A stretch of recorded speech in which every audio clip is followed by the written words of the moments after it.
Ryan is an author on the brink of becoming a national celebrity. Along with her ex-football husband, Stuart, the two are poised to land their own TV show. Ryan is a member of a group of college friends, the Flossy Posse. She's arranged a reunion with her friends at the Essence Fest, where she's going to be a keynote speaker. Ryan's agent reminds her to keep the weekend rated PG, considering her big come-up on the horizon. The Flossy Posse is made up of Sasha, a struggling internet gossip blogger, Dina, wild child stuck in adolescence, and Lisa, an ex-wild child, now a conservative button-down single mom. At the airport, Dina babbles about her plans to enhance her weekend experience, while Lisa is more concerned about the potential friction between Sasha and Ryan when they meet up. The remaining members of the Flossy Posse arrive. First Sasha and then Ryan. Their meeting is civil. They arrive in New Orleans and hit the streets. Lisa immediately locks in on some young cat fresh out of high school. Sasha receives a text from a photographer that shows images of Ryan's husband getting familiar with an internet model. As they're trying to decide how and whether to tell Ryan, Dina just blurts it out. Ryan checks the image. She tells her friends that it's an old image and that she and Stuart have moved past it. At the hotel, Dina spots Stuart and can't restrain herself. She makes a huge scene and threatens him and his auntie. Ryan gets Stuart alone and drills him about old girl in the photo. She wants to know why this chick is there in the city. She reminds him that even though their marriage is on life support, they need to keep the power couple appearance going. Dina's outburst gets them kicked out of the hotel. This lands them at a seedy roach motel, and them motels be having action. Old Cat knocked on the door looking for his $5 tune-up. When they turn him away, he flashed them with them prehistoric nuts.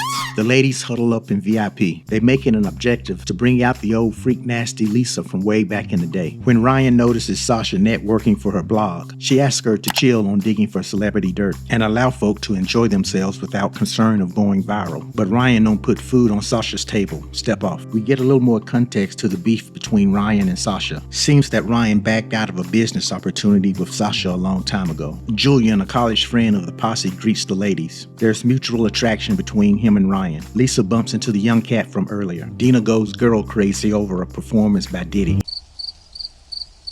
He pulls her on stage. Next, the party moves outside where the ladies zip line across Bourbon Street. Ryan and Sasha make it across. Now it's Lisa's turn. She's got to piss real bad, but it should only take a couple of seconds to complete her turn. Zip and rip. Except she gets stuck. Then the dam cracks. She can't hold it any longer. A torrential flow of piss showers the crowd. I haven't seen that much squirting since. Well, never mind. Ryan attempts to cap off the night by pushing up on Julian, but I guess he ain't too keen on smashing drunk married chicks. After finding out that Ryan is staying in a no-tell motel, he gives her his hotel room. Lisa began to make out with the young cat, but she got scared that she was going to get wrecked. That young boy was going to grind old ass into a pound of sand. The girls wrap up a night of sinning with some prayer. Is that how it works? It's morning and Dina gives Lisa some advice on riding that young bull for a full 8 seconds. The ladies attend a cooking demo performed by Ryan and Stuart. While there, Sasha gets a rinse-due motherfucker text message. She's got money issues. She's under pressure to produce a good story. Ryan and Stuart are putting up a solid front. They ask for an onstage volunteer and Stuart's jump-off steps up. Ryan goes off script and summons her inner Lorraine Bobbitt. She indirectly takes out her pent-up anger towards Stuart. She takes out a sausage and turns into Leatherface. She slices the sausage, smashes the sausage, cuts the sausage. Call me old-fashioned, but being the proud owner of a dick, there's absolutely nothing funny about dick destruction, even if it's just innuendo. Somehow that foolishness makes the couple even more attractive to the executives. Ryan begins to break down, trying to hold it together with empty mantras. Sasha approaches her. She tells Ryan to go on the offensive instead of waiting for the other shoe to drop. Sasha asks Ryan for permission to publish the infidelity photos herself. This way Ryan can gain control of the narrative. Ryan is indecisive and tells Sasha to hold on to that thought. Dina buys some absinthe off the street corner. The seller tries to warn her about improper usage of the spirit. Dina ain't too sharp and she serves the absinthe to her friends undiluted. Bottoms up, ladies, and good luck with that. They hit the club to hang out with Ryan's agent and a marketing executive. They quickly begin to feel the effects of the drinks, and the hallucinations begin. Quick note, in real life, absinthe won't make you hallucinate. Sasha's hallucinations take the form of her thinking that she's seducing this white cat when she's actually humping a lampstand. Lisa's hallucinations are rather disturbing. She goes from visualizing her kids to visualizing that young cat. That's a strange visual to put in a movie. I think this is a good time for me to mention that just cause I recap a movie, it don't mean that I like it. Still I rise. Okay, back to it. Ryan's hallucinations appears her visually mistaking the waitress as the jump off Simone. The ladies rush over and get Ryan out of there before she blows her opportunities. The party moves to another spot where the girls bump into Simone's crew. A dance battle breaks out. This is not the Jabberwockies. This is more like the Jabberwackies. I guess the Flossy Posse won the battle, but afterwards, they followed it up with a bar brawl. This drunken cat fight ends when they hear police sirens.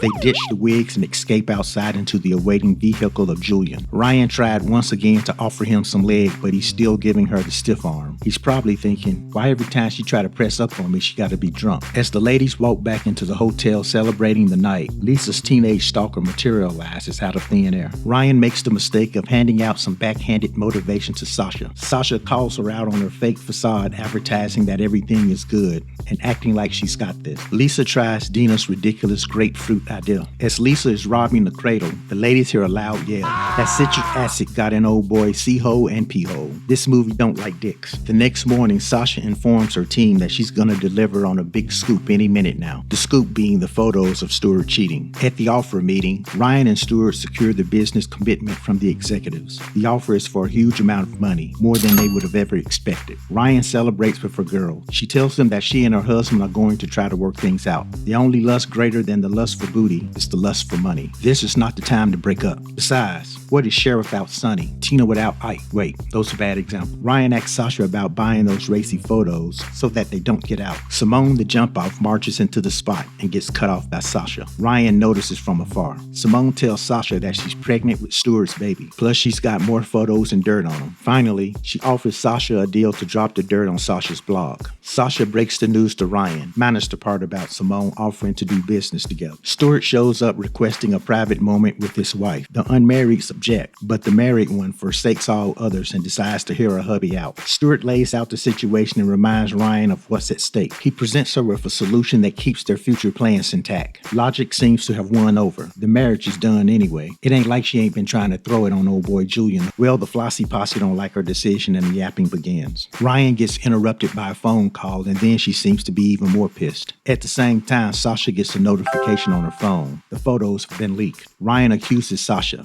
Sasha denies it. Ryan ain't buying it. Even if Sasha didn't do it, she's only upset because someone beat her to the punch. Since they officially beefing now, Sasha brings up the reason why she's stuck doing this gossip shit anyway. It's because Ryan chose Stewart as a business partner over her. Their argument devolves into a four corners argument with everyone attacking everyone. The next day, Sasha has a come to Jesus moment. She falls on her sword and denounces the content of her blog. She apologizes for the damage and hurt that she's caused. She shuts down the blog. Ryan watches Sasha's video. Lisa and Dina make up. They approach Sasha and let her know that they believe her when she said she didn't leak photos. They make their way out to catch Ryan's speech. Speaking of, the happy couple arrive at the venue where Ryan is to give her keynote speech. Stewart introduces her. Ryan starts off by addressing the leaked photos. Deny, deny, deny. Shit ain't real. Photoshop. AI. Fake news. Ryan continues with the lies when her friends run into the room. The money-making machine starts to glitch. She begins to unload her troubles in the cover-up plan. The investors and management are not happy. You're blowing it, kid. You're blowing it. Get in there, Stewart. Stewart goes out there to reboot Ryan, but he gets his balls ripped off. Kinda like how Bruce Lee could pull your heart out and show it to you before you hit the ground. Ryan wraps up her speech with some simple Peter Pan advice and empty cliches. Of course, the crowd responds like she just delivered the solution for world peace. She's greeted backstage by the rest of the Flossy Posse. Sasha again tells Ryan that she didn't leak the photo. Ryan's agent enters the room and instead of being upset, she's thrilled. The investors still want to do the deal,